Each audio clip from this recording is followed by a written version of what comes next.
Salut tout le monde, j'espère que vous allez bien. Aujourd'hui on se retrouve dans une nouvelle vidéo assez spéciale. J'ai vu passer ça sur une chaîne italienne d'une youtubeuse que j'adore et que je suis. Et en fait la vidéo consiste à ne pas prononcer un seul mot d'anglais. Donc que ce soit des marques ou la gamme des produits, il faut qu'elle soit traduite. Donc aucun mot d'anglais, même dans les termes que je vais employer tout ça. Ben, ça sera que du français. J'ai trouvé que la version italienne était quand même pas mal marrante, donc je me suis dit que j'allais peut-être vous proposer ça sur la chaîne. Ça pouvait être une vidéo un peu plus différente que d'habitude et ça pouvait être marrant aussi. Donc je me suis avancé le travail, j'ai tout traduit déjà, j'ai tout marqué sur un papier et il y a de quoi rire, vraiment. Donc sans plus tarder, on va passer au maquillage. Pour commencer, je vais appliquer la base de chez Revlon qui est la Photo Prêt, qui est une de mes bases préférées de cette année. Donc Revlon reste à changer, peu importe la langue, j'ai essayé mais ça ne change pas vraiment. Donc je l'applique juste sur les zones un peu plus critiques. Donc moi c'est la zone T par exemple. Je vais ensuite appliquer cet hydratant teinté qui est le mise au point nu de chez Humide et Sauvage. Et celui-ci je l'ai en teinte moyen clair. Je ne sais pas s'il ira pour moi, ça fait un moment que je ne l'ai pas utilisé, je vous avoue. J'en ai marre de tous mes bébés cheveux. J'en peux plus, je prends des vitamines pour que ça repousse, mais du coup ça donne ça. Pourtant je vous assure, je les ai bien plaqués, mais... Oui, en plus ici, bah, ça repousse, parce que c'est la partie où je perds plus mes cheveux. C'est horrible. J'espère que la teinte ça ira, ça fait un moment que je ne l'ai pas utilisé, donc c'est quelque chose d'assez léger. C'est pas trop couvrant.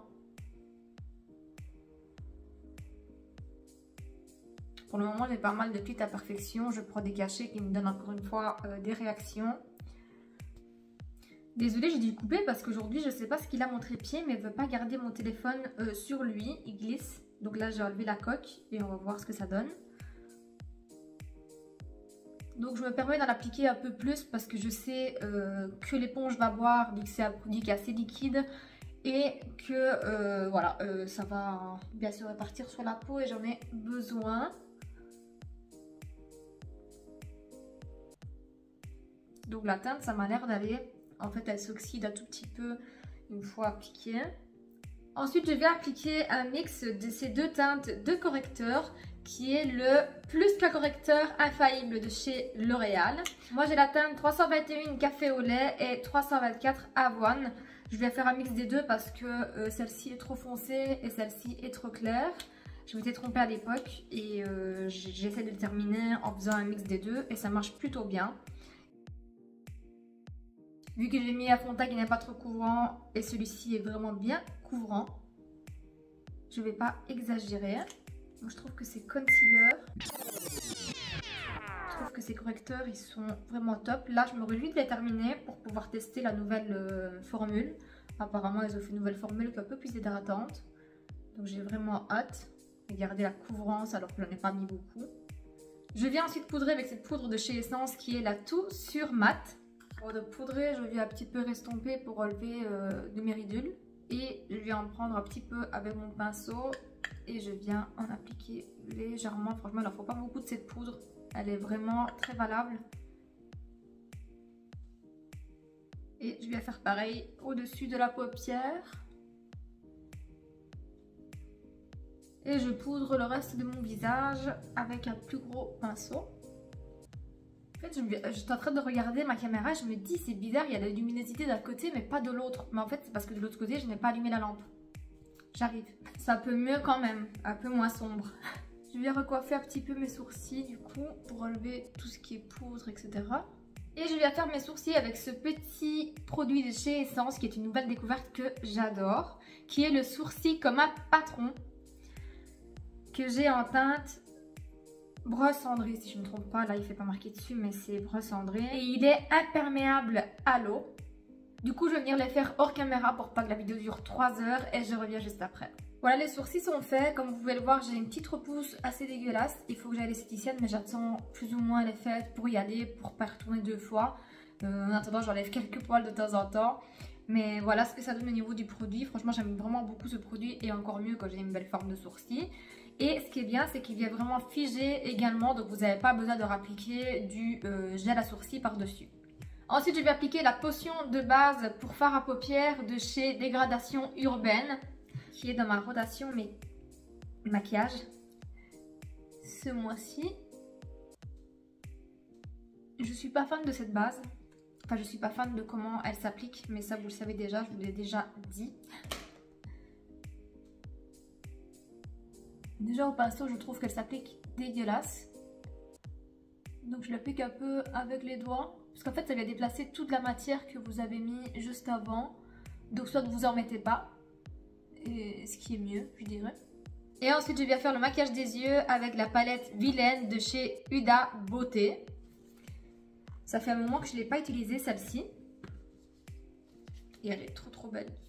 Donc je vais appliquer cette teinte-là qui est la plus claire dans les rosés de la palette. Je dis pas les noms des teintes parce que franchement ça j'ai pas pensé à traduire tous les noms de teintes non plus. Sinon je crois que j'en aurais eu pour 2 heures de traduction. Et je vais l'appliquer avec un pinceau de chez Zoeva le 228. Et je vais commencer par faire ma transition, donc mon creux de paupière. Et j'estompe vraiment au maximum sur tout le creux. Ensuite, je vais prendre cette teinte-ci parce que comme vous pouvez le voir, dans les rosés, dans les teintes un peu plus rosées, on n'a pas vraiment beaucoup de choix. Donc on a celle-ci et ensuite il y a celle-ci qui est un peu burgundy qui suit quoi. Donc je vais mettre celle-ci qui est un peu plus rouge rosé que celle-là par exemple. Je vais la prendre avec un petit pinceau comme ça qui est assez fin, c'est un des plus fins que j'ai et fluffy.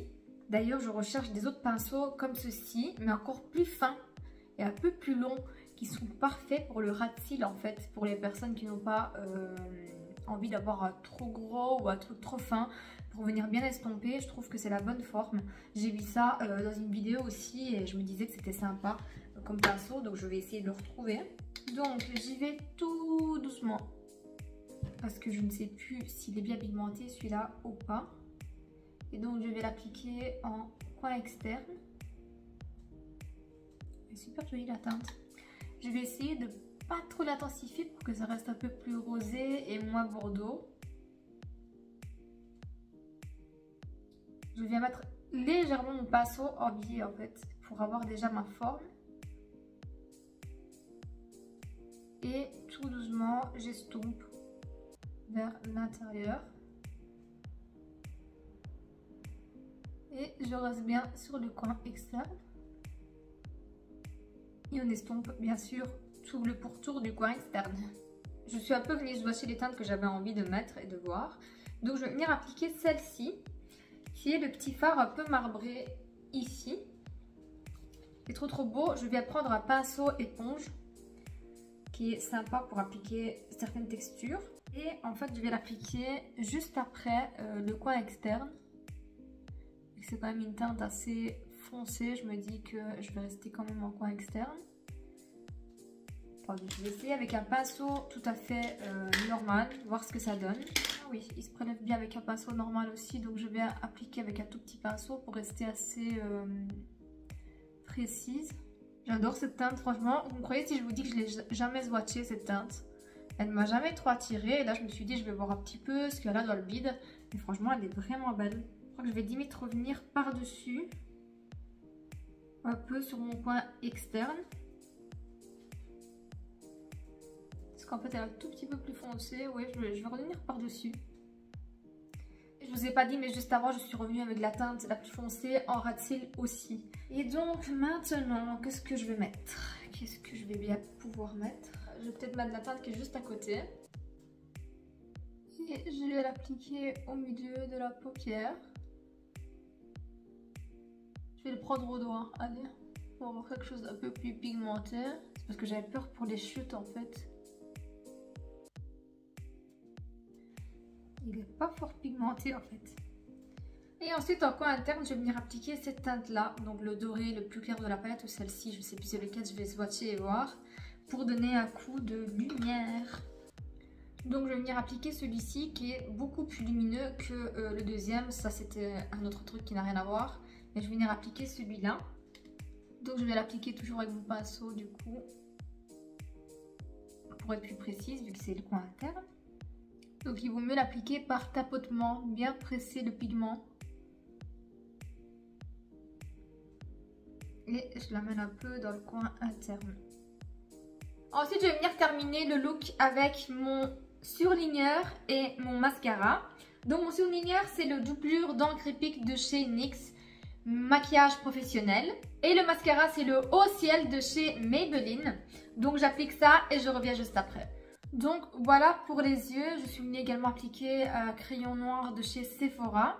Maintenant, on va passer au reste du teint avec la poudre bronzante de chez Kiko qui est de la gamme Escapade Charmante. J'ai en teinte 02 Unique Sienna.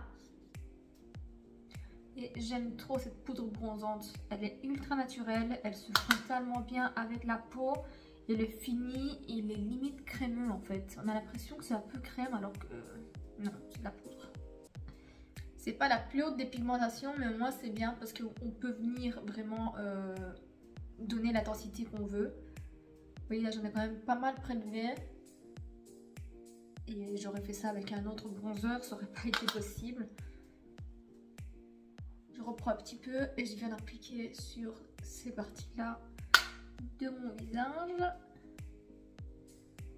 Ensuite, je vais prendre la poudre pour rougir de chez Bénéficier que j'ai en teinte coquille. J'ai un tout petit format.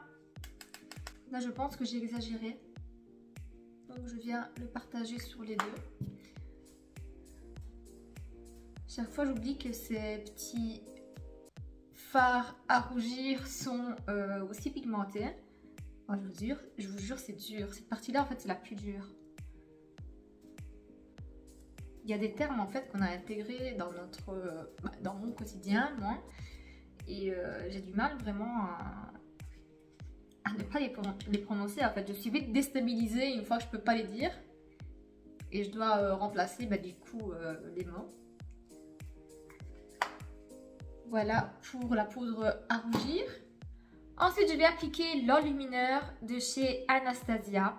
Donc, j'ai essayé de traduire Anastasia Beverly Hills. Mais en fait, Beverly, il ne veut pas me le traduire. J'ai cherché un petit peu des définitions de tout ça sur internet, mais il n'y avait rien de bien clair. Donc, je me suis contentée de traduire ce que je pouvais. Donc, c'est Anastasia Beverly Colline. Et c'est l'enlumineur glacé qui se présente comme ceci. Il est trop beau cet enlumineur.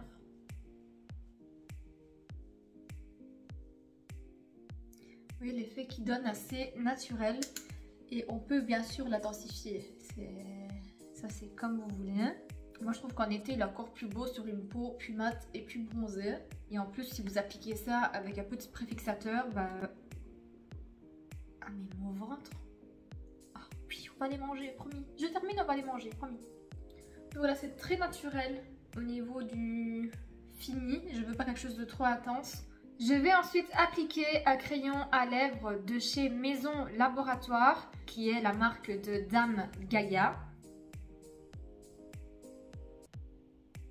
Et franchement, ces crayons, c'est ultra crémeux. Je crois que c'est le crayon le plus beau que j'ai dans ma collection.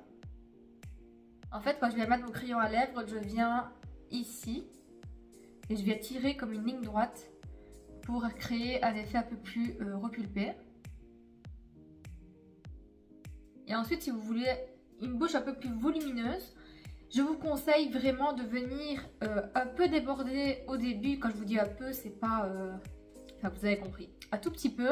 Mais ensuite, vous rentrez dans votre ligne naturelle des lèvres. Sinon, ça fait trop fake, c'est pas beau. Généralement, je ne viens pas déborder sur ma lèvre du bas. Je viens juste un peu corriger ici parce que j'ai une cicatrice. Vous voyez, j'ai deux petits points. Et donc, je viens corriger à ce niveau-là.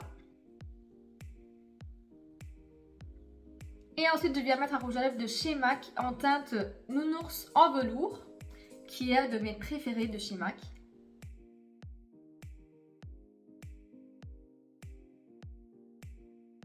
Moi, aujourd'hui, les gars, je ne comprends pas mon trépied, pourquoi il ne veut pas tenir mon téléphone. Je ne comprends vraiment pas. En fait, il part vers le haut à chaque fois, je suis obligée de le redresser, vous voyez. Normalement, ça, c'est l'encadrement que je demande. Il finit toujours vers le haut. Je ne comprends pas. Et pour terminer, je vais terminer avec la brume qui fixe de chez Révolution Maquillage.